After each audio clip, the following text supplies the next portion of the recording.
everyone. I hope everybody's had a good lunch and is read up for the next half of the day.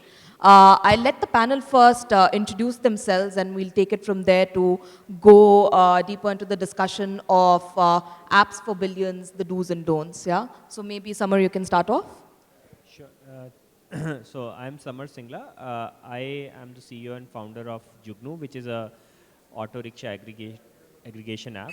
We focus primarily on tier 2 cities, and we are in about 35 cities. Hi, I'm Kunal Suri. I'm the CEO and Managing Director at Foodpanda. Foodpanda is an online food delivery platform. Hi everyone, I'm Hemanth. I'm representing Edutel Technologies.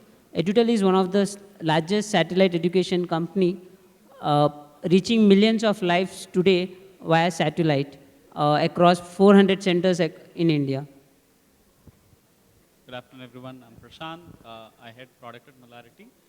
We guys do cloud telephony, and you can set up a business telephone using our service within few minutes. Can't hear? Hello?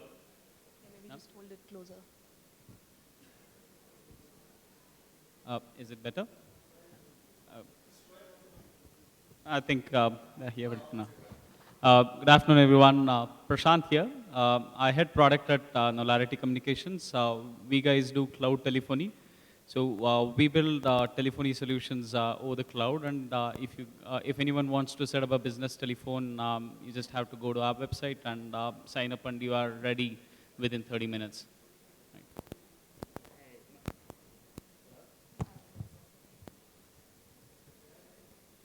Hey, my name is Matthew Campbell. I'm a technical lead at DigitalOcean. We're a cloud that makes developers happy. We help you scale out your mobile applications on the cloud, and you can spin up virtual machines. All right, so we have a very diverse panel here that's representing multiple sectors. There's a little bit of B2C, B2B, so I'm hoping this is a very interesting session, and we'll open it up to the audience for questions as well towards the end.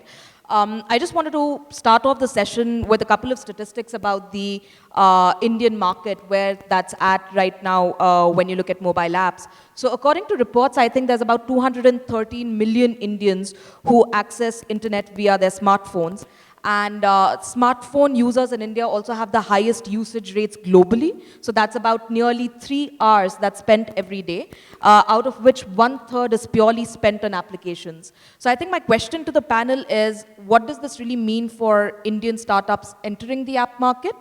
And just 5 minutes ago, we were having a very interesting discussion about tech adoption across cities in India. So maybe you can touch upon these particular points in terms of insights for people who are looking to enter the app market currently. Maybe Samar, you can start it off. Sure. So I think Indian audience is actually very fast to pick up tech, but at the same time, it's so in India, I think gaming and those things are not yet that big. So bigger things are more like services delivered via apps. So that's actually very big, and people even in tier 2 cities are very, very open and experimental when it comes to services delivered via apps, and that's what we are seeing. So it's and people are it's the right time for a lot of companies to enter Indian market. But at the same time, one thing that you should note is India has to be a patient market, right? You can't expect things to move very, very fast because markets are very, very fragmented. So there's so many small cities, and you have to go city by city. And on a city level, you'll be small to grow, but in aggregate, it's a very big market. So it's a fragmented market, so you have to devise your business plan accordingly. I think for us, I would actually break this down into 2 different parts, right? One is technology adoption by consumers, which I completely agree with Samar is of course in the tier 1 cities fantastic, and other cities are also picking up. To me, the other thing which actually goes into bringing the service to the end consumer is the technology adoption by the entire ecosystem, which you are working in. So for us, for example, at Foodpanda, it's very important that our restaurants are also adopting technology at the speed at which we can develop it. So I can make a very fancy app for a restaurant to accept orders and do various things and change the menus, etc.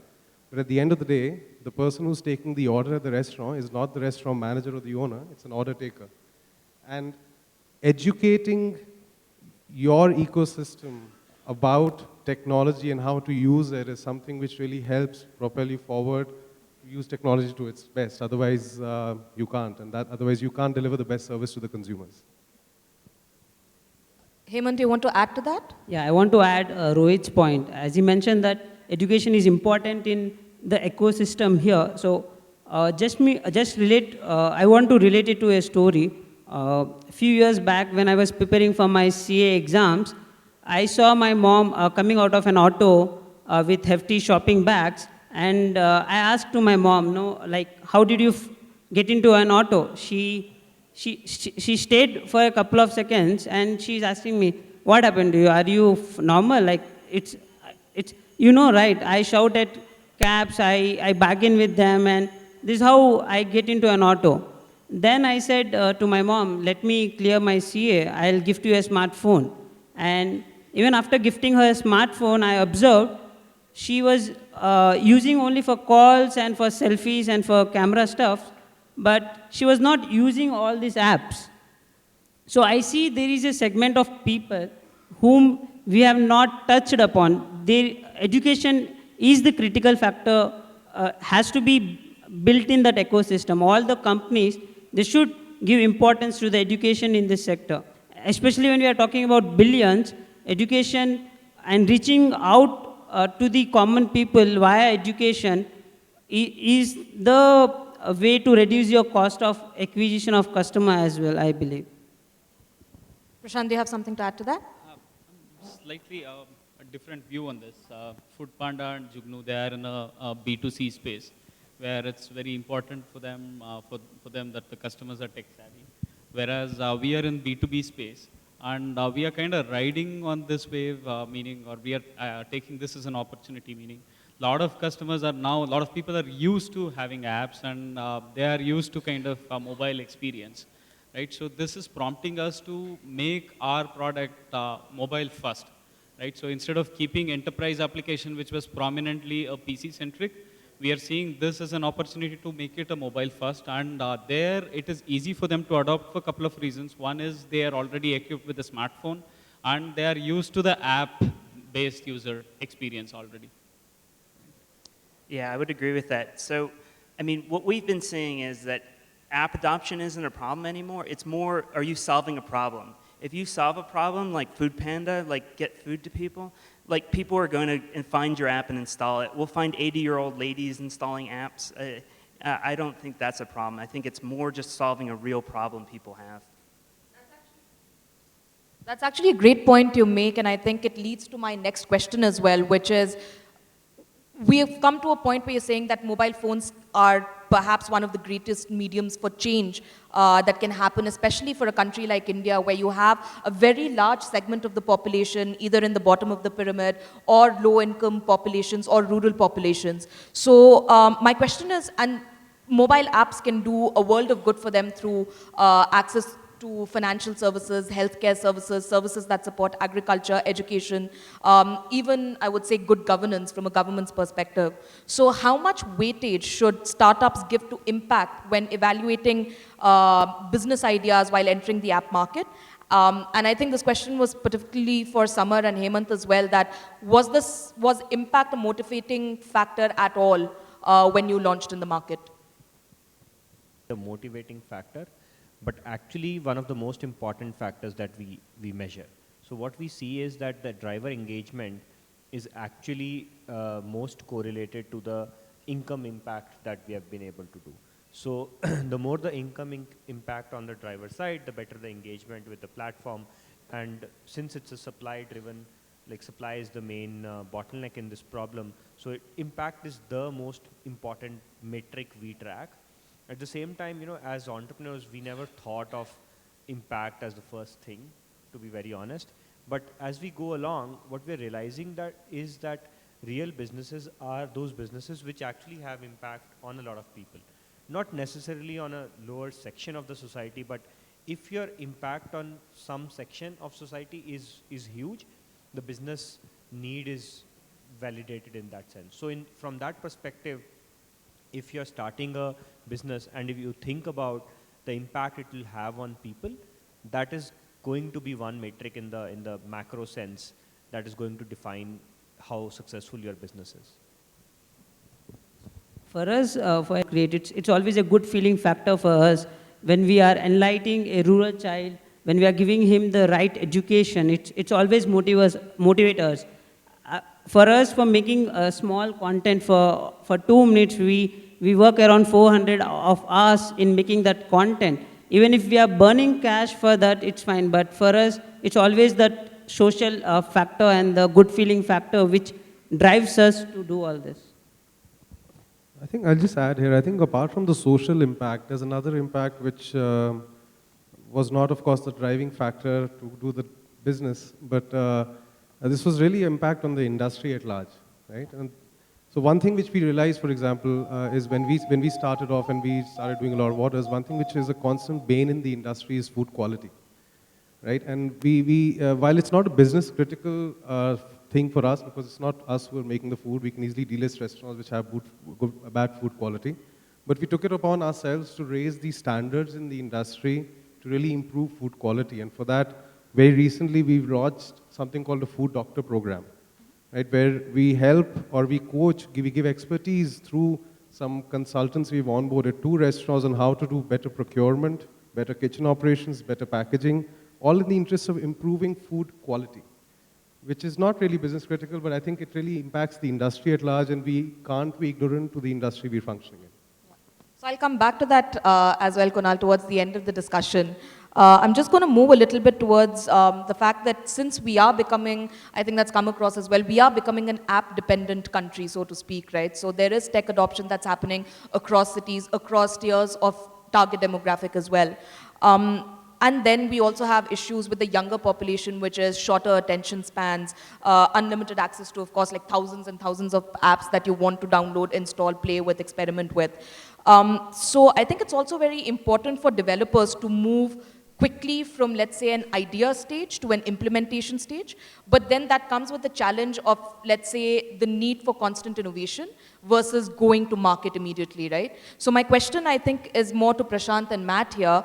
To Prashanth, maybe could you talk a little bit about how cloud can allow a greater degree of experimentation for app developers, and what are the advantages that you can kind of talk about right now? I think this is something that we realized recently. In past 3-4 months, we kind of are moving from building apps to packaging apps. So what I mean by that is we used to have a big app development team which used to build app for Android, which build app for iOS, and then they had separate roadmaps. They had their own tools and technologies that they were using to build those things. So what we realized is that's actually slowing us down in many ways. So we have centralized the whole thing, and we have, of course, using cloud, powered by cloud. So based on one single backend which is driven by cloud, and there we have almost all testing. So the complete functionality is getting tested through a headless application which is hosted on cloud, and there that can scale enormously and very, very quickly. And then we build applications for web, which is again can be tested to a very great extent using cloud technologies.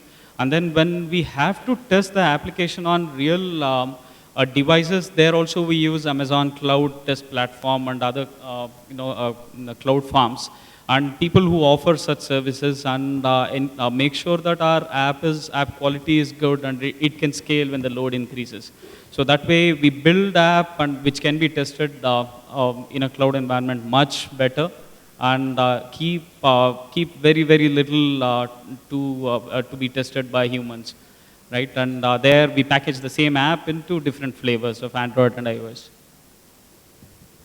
Yeah, I would agree. I mean, I've gone to a lot of incubators here in India, and I see these two-person startups, and for a couple hundred rupees a month, they have a server up for their app.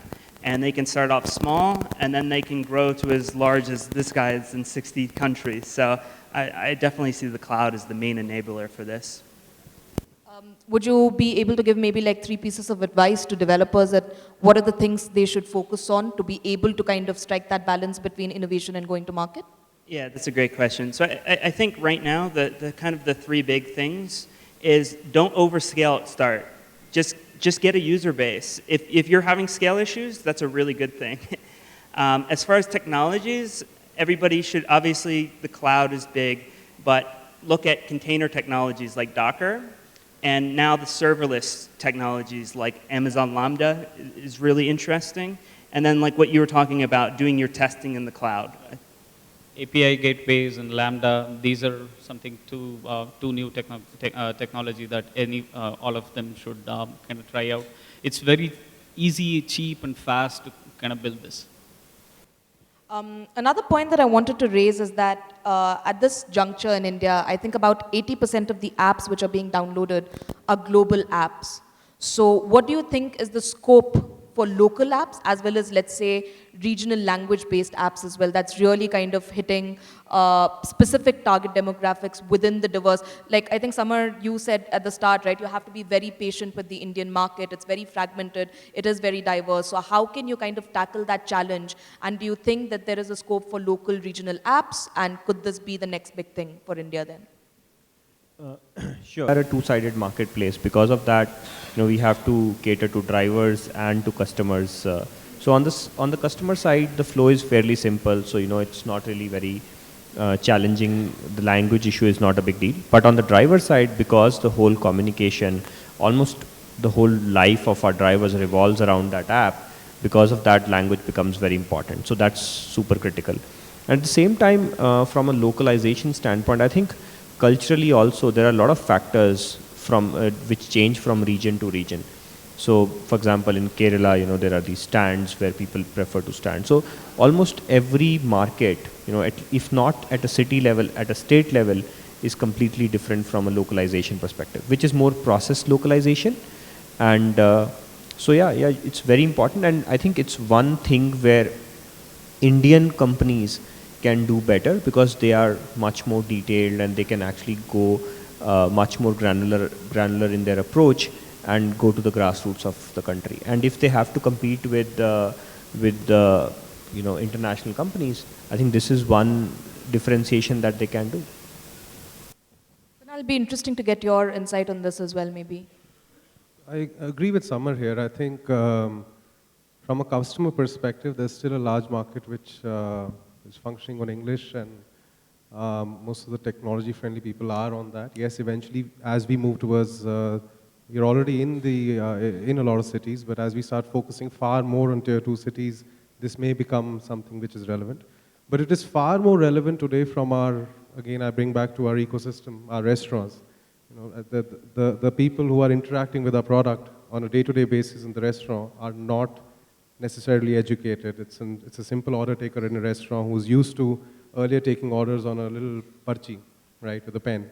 And therefore, localizing for them or making it very specific, maybe via language or just maybe even moving from a smartphone to a feature phone, which we have done in some cases, I'll talk about that as well, is something which becomes relevant. Hemanth, my question to you, Matt, I'm just going to come back to you as well. Hemanth, my question to you is more from a content perspective when it comes to localization. So Edutel, for example, you were mentioning streams educational content for people in rural India. So I'd like to get your insight, not particularly from a technology perspective, but more from a content perspective. So how does that work at your organization, for example? So one thing, like Indian market, like we have so many different languages. We cannot build app for each and every language. We can only put it only for few languages. So what I feel is like we need to build up a content in such a way that any person can train them or educate them in person. Like for example, if there's an app which is built in English, and in India almost like 1 billion people don't know English, so it should be in such a way, the UI and all, it should be in such a way that a person can easily educate them quickly. Just like explain about Foodpanda app or Jugnoo app in such a way that the end user does not confuse in such a, like he adopts to the technology faster. That. Matt, you wanted to add something? Yeah, I think language localization isn't going to be your key differentiator. All the international companies can have all the languages too. I think the big win is when you you have problems or you have content that's very specific to users in a region. Okay, I think that brings me to the next question as well, which is this whole constant struggle of monetization of apps, right? So India, I think, is in the top 3 countries when it comes to app downloads, but it's not even in the top 5 when it comes to paying for it.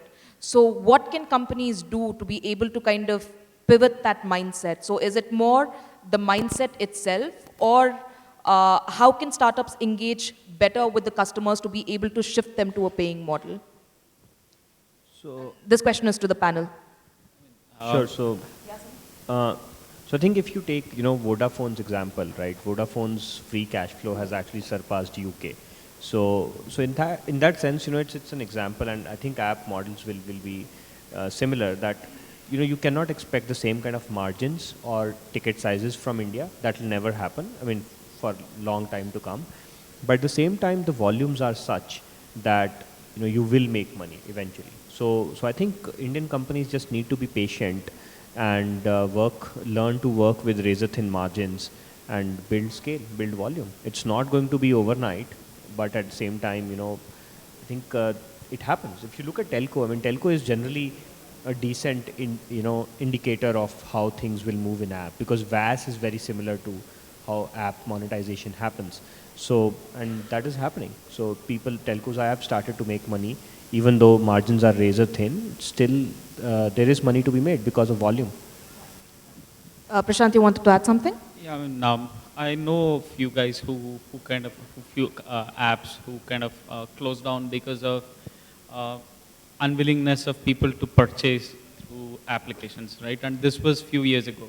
But I think now Ola, Uber, Foodpanda, all of these applications are breaking that barrier. People are comfortable keeping money in the app, and they are comfortable paying through app, right? But it has not changed significantly.